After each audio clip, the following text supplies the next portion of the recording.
चॅप्टरचा problem बघणार आहे. ठीक आहे. सेकंड प्रॉब्लेम टेक्स्टबुकमधला. पहिले रीड करू आपण प्रॉब्लेम.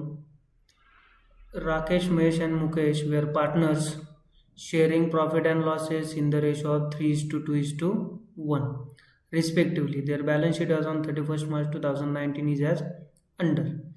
खाली लायबिलिटीज दिलेले आहेत, इकडे कॅपिटल दिलेलं आहे तिन्ही पार्टनरचं, खाली क्रेडिटर्स आहे, बँक लोन आहे आणि बिल्स पेएबल आहे. ठीक आहे. इकडे plant and machinery, motor, truck, debtors, RDD minus केलेलं आहे, इन्व्हेस्टमेंट आणि बँक दिलेलं आहे. त्याच्यानंतर पुढे दिलेलं आहे Mukesh died on 30th June 2019 and the following adjustment were made. मुकेशची डेथ झाली आहे 30 जूनला. ठीक आहे. आणि फॉलोइंग ॲडजस्टमेंट ज्या आहेत त्या आपल्याला बनवायच्या, करायच्या. पहिलं दिलेलं आहे asset were revalued as plant and machinery 44,000, motor truck 18,000, investment 17,000. ठीक आहे. तर हे अशा ॲडजस्टमेंट आहेत सर्व. तर आपण आता पहिलं काय करू, पोस्टिंग करू. पहिलं दिलेलं आहे तुम्हाला कॅपिटल अकाउंट. कॅपिटल अकाउंट इकडे ब्रॉट डाऊन करायचा balance, by balance brought down. राकेशचं कॅपिटल आहे 30,000,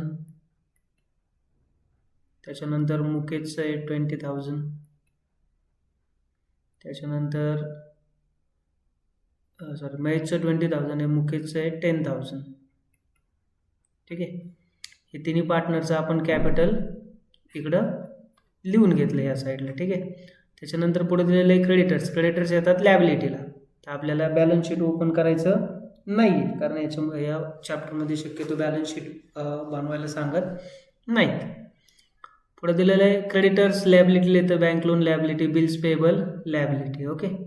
पुढे इकडे सगळे ॲसेट आहेत. हे ॲसेट पण आपल्याला काही लिहायची गरज नाही. ओके. बॅलन्स शीट शक्यतो आपल्याला बनवायचं नाही आहे. पुढं ॲडजस्टमेंट दिलेलं आहे Mukesh died on 30th June 2019 and the following adjustment were made. पुढे दिले asset were revalued as plant and मशिनरीची व्हॅल्यू झाली आहे 44,000. ठीक आहे. पहिली किती होती, 40,000 होती. 40,000चं 44,000 झालं, म्हणजे 4,000 वाढली. प्रॉफिट आहे. प्रॉफिट येतो या साईडला, क्रेडिट साईडला, by plant and machinery account. Plant and machinery account 4,000चा प्रॉफिट आहे, मग इकडे येणार 4,000. पुढे दिलेलं आहे मोटर ट्रक 18,000. तर मोटर ट्रक दिलेलं आहे आपल्याला 20,000. त्याची व्हॅल्यू किती झाली आता 18, म्हणजे कमी झाली 2,000. असेटची व्हॅल्यू कमी झाली म्हणजे लॉस आहे. मग इकडे येणार 2 motor truck 2,000. 2 motor truck account 2,000. त्याच्यानंतर नेक्स्ट दिलेलं आहे इन्व्हेस्टमेंट ₹17,000. इन्व्हेस्टमेंटची व्हॅल्यू 17,000 झाली. पहिली 18 होती, आता 17 झाली, म्हणजे 1,000 व्हॅल्यू कमी झालेली आहे. लॉस आहे आपला. असेटची व्हॅल्यू कमी झाली म्हणजे लॉस असतो. Investment account 1,000. त्याच्यानंतर पुढे दिलेलं आहे ऑल डेटर्स वेअर गुड. आता इथं डेटर्स होते 16,000, त्यात RDD दिला होता 2,000. RDD म्हणजे हे पैसे बुडणार होते 2,000 रुपये. ते आता सांगतात हे सर्व काय गुड आहेत, म्हणजे हे पैसे भेटणार आहेत, म्हणजे बुडणार होते ते पैसे मिळणार आहे म्हटल्यावर आपला काय तो प्रॉफिट आहे.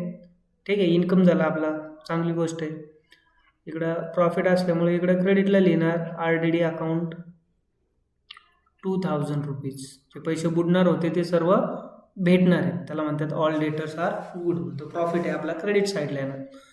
त्याच्यानंतर तिसरे ॲडजस्टमेंट आहे goodwill of the firm valued at 2 times. 2 times म्हणजे 2 years परचेस आहे. 2 times average profit of last 5 years. मागच्या 5 वर्षाच्या बेसवर आपल्याला गुडविल कॅल्क्युलेट करायचं. No goodwill account to be shown in the books of firm. आता ज्यावेळेस तुम्हाला असं येईल no goodwill account shown in the books of new firm, त्याला त्या ॲडजस्टमेंट असते रिटर्न ऑफची. रिटर्न ऑफ लक्षात ठेवायचं. म्हणजे हे गुडविल अकाउंट जे आहे ते बॅलन्स शीटला दाखवायचं नाही आहे. ते गुडविल काय करायचं, वाटून द्यायचं, लगेच रिटर्न ऑफ करायचं. ठीक आहे. आता पुढे दिलेलं आहे त्यांनी मुकेश शेअर. हे इन्फॉर्मेशन आहे फक्त गुडविलची. गुडविल कॅल्क्युलेट करायचं आपल्याला पुढच्या याच्यामध्ये, त्या ॲडजस्टमेंटमध्ये, तेव्हा बघू आपण. पुढे Mukesh share of profit up to his date to be calculated on the basis of average profit of last 2 years. मुकेशचा शेअर काढायचा आहे त्याच्या प्रॉफिटमधला, त्याच्या डेथपर्यंतचा प्रॉफिट काढायचा आहे त्याला, मागच्या 2 वर्षाचा बेस घेऊन. ठीक आहे. तर आपण आता हे वर्किंग नोट करणार आहे. याच्यासाठी आपल्याला वर्किंग नोट करावी लागेल. इथं खाली वर्किंग नोट करू आपण. ठीक आहे. इथं वर्किंग नोट करू. Working note calculation of profit. Calculation of मुकेशचा प्रॉफिट काढायचा आपल्याला. Mukesh profit.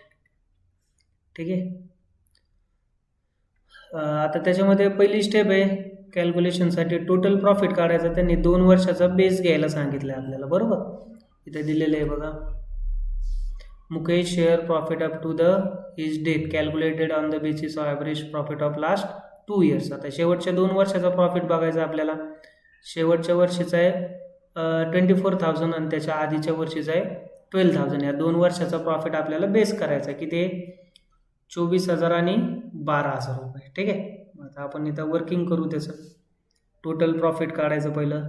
24,000 plus 12,000. Total profit आला आपलं 36,000. दुसरी स्टेप आहे आता याच्यामध्ये ॲव्हरेज प्रॉफिट काढायचा. ॲव्हरेज प्रॉफिटचा फॉर्म्युला आहे total profit divide by number of years. Total profit divide by number of years. Total profit आपला आलेला आहे 36,000 divide by number of years. किती वर्ष आहेत हे? 2 वर्षाचा घेतला होता, म्हणजे 2 ने डिवाइड करायचं याला. 2 1 जा 2, 18 2 जा 36, म्हणजे हे येणार 18,000. 18,000 रुपये. 18 2 36. ठीक आहे. आता तिसरी स्टेप आहे. आता हे आपला ॲव्हरेज प्रॉफिट आला एका वर्षाचा 18,000 रुपये. ठीक आहे. हा मुकेश जो आहे याची डेथ झालेली आहे बघा. मुकेश डायड ऑन 30 जून. 30 जूनला त्याची डेथ झालेली आहे. मग 1 एप्रिलपासून महिने काउंट करायचे त्याच्या डेथपर्यंत. 30 जूनपर्यंत. 30 जून किती महिने होतात? ते एप्रिल मे जून 3 महिने होतात. ठीक आहे. हे इथं येणार 3 मंथ्स. ओके. आपल्याला किती महिन्याचं प्रॉफिट काढायचं आहे? फक्त 3 महिन्याचं. मग इथे येणार 3 months profit. 3 months profit 18,000 into 3 divide by total months 12. 3 1 जा 3, 3 4 जा 12, 4 1 जा 4, 4 4 जा 16. 2 राहिले. 4 चक 16. 18 मधून 16 गेले. 2 राहिले. 20. 4 पंचे 20 आणि 2 0. 4,500 रुपये. 3 महिन्याचा प्रॉफिट आला 4,500. पण हा जो प्रॉफिट आहे हा 3ही पार्टनरचा आहे. हे राकेश, महेश, मुकेश हे 3 पार्टनर होते. हा तिघांचा आहे.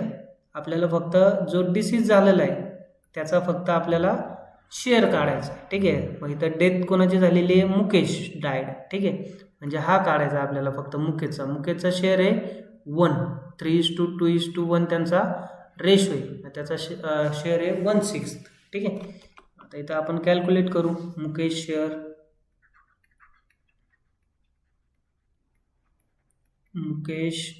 Share in profit.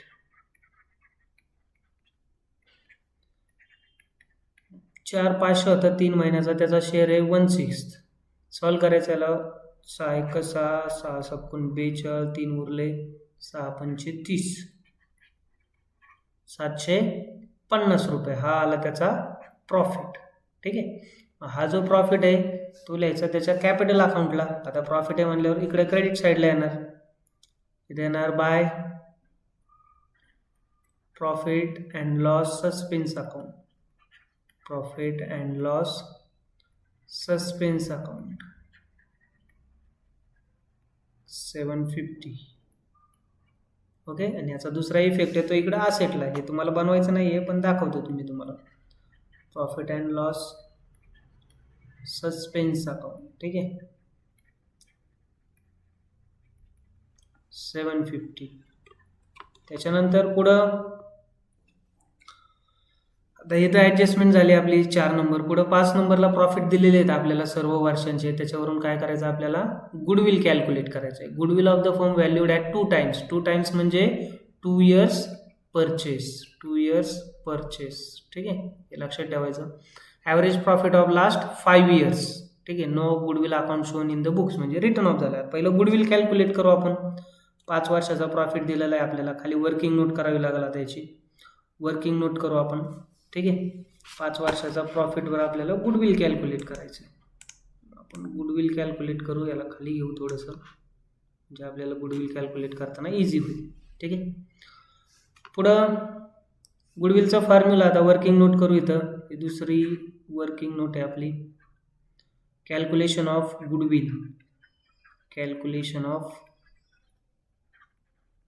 गुडविल,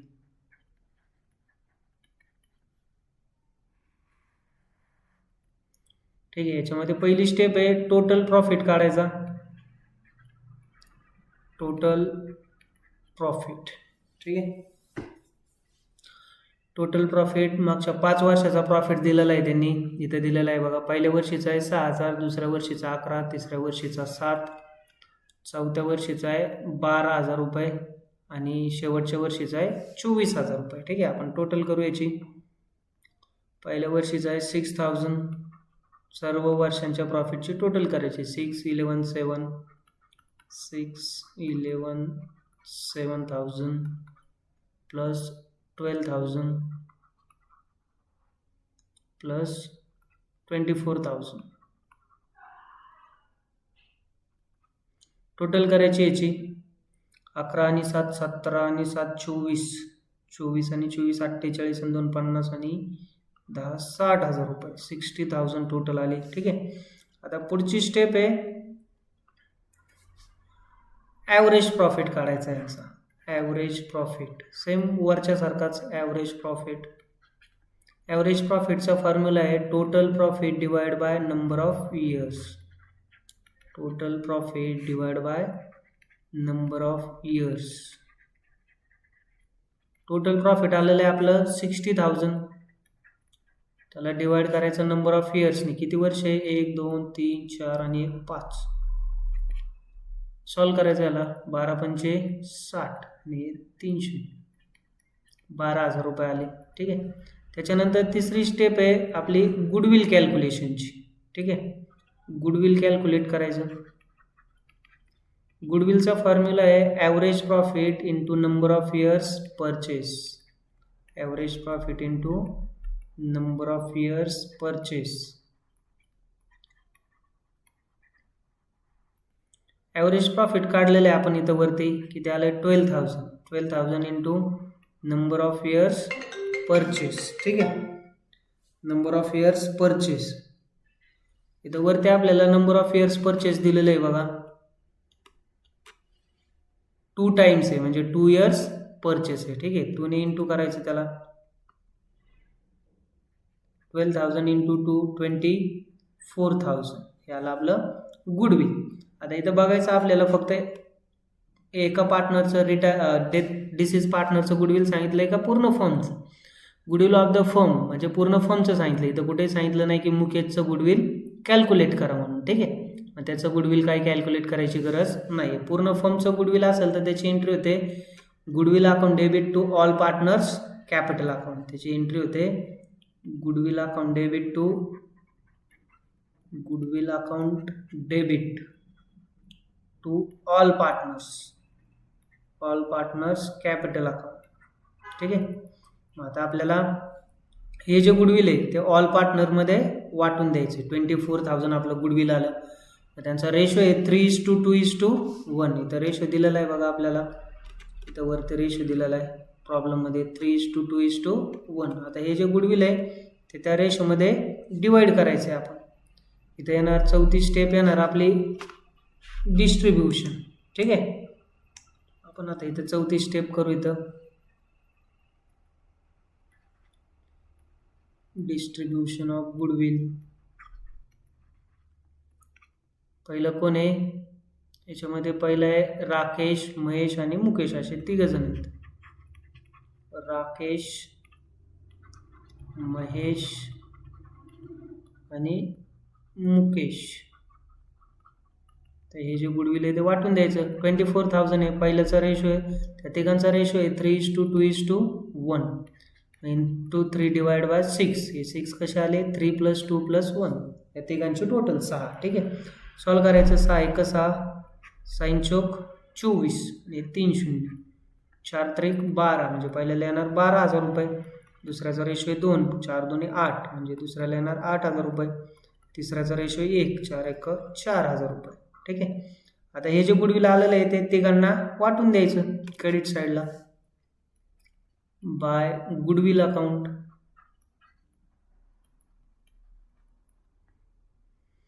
$12,000, 8,000 आणि 4,000 रुपये. ठीक आहे, टोटल करायची याची. त्याच्यानंतर ॲडजस्टमेंट राहिली का कुठली आपली अजून नाही राहिली. ठीक आहे, आता टॅली करायचं याला. त्याचा एक इफेक्ट येतो गुडविल अकाउंटच्या डेबिट साईडला. ठीक आहे, आणि एक इफेक्ट येतो त्याचा गुडविल अकाउंटच्या डेबिटला आणि कॅपिटल अकाउंटच्या क्रेडिट साईडला. ठीक आहे, आता आपण याला टॅली करणार आहे. टोटल करू याची.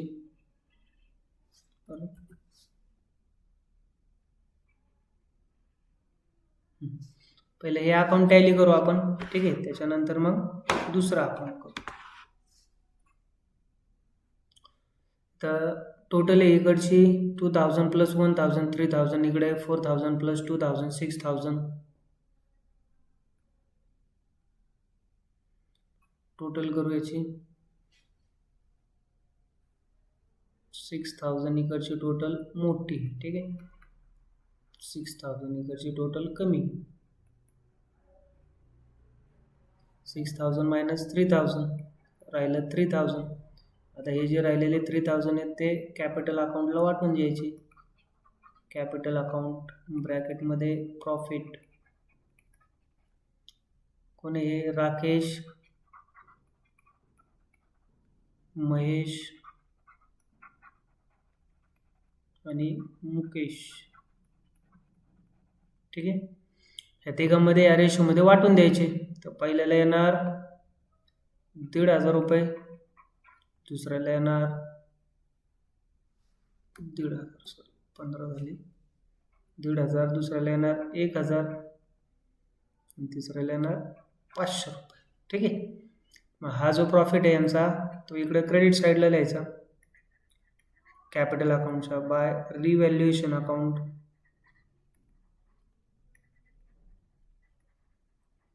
प्रॉफिट 1,500, 1,000 आणि फक्त 500. ठीक आहे, आता याची टोटल करायची आहे. 13, 30 आणि 12 42, 43,500. 20 आणि 28 आणि हे 29,000 रुपये. 10 आणि 4 14, 15,250. ठीक आहे, आता इकडं मायनस करायला काही नाही आहे, मग तीच अमाऊंट येणार 43,500, 29,000 रुपये आणि 15,250. हे आहे तशी अमाऊंट इकडं कॅरी डाऊन करायची. याच्यातली डेथ कोणाची झालेली आहे? याची झालेली आहे, मुकेशची झाली आहे. ठीक आहे, मुकेशचा बॅलन्स फक्त त्याच्या एक्झिक्युटरला टाकायचा आणि हे दोघं जे राहिलेले आहेत त्यांचा बॅलन्स कॅरी डाऊन करायचा. टू बॅलन्स कॅरी डाऊन किती आहे? 43,500. याची आहे तशी अमाऊंट येणार कारण इकडं मायनस करायला काही नाही आणि याची येणार 29,000. ठीक आहे, आणि हा जो तिसरा पार्टनर आहे मुकेश, याचं एक्झिक्युटरला टाकायचं त्याच्या वारसदाराला. To Mukesh executor loan account 15,250. ठीक आहे, चालेल, एवढं दोनच करायचं आहे तुम्हाला. जर बॅलन्स शीट विचारली असेल तर ही बॅलन्स शीट करायची. जर विचारली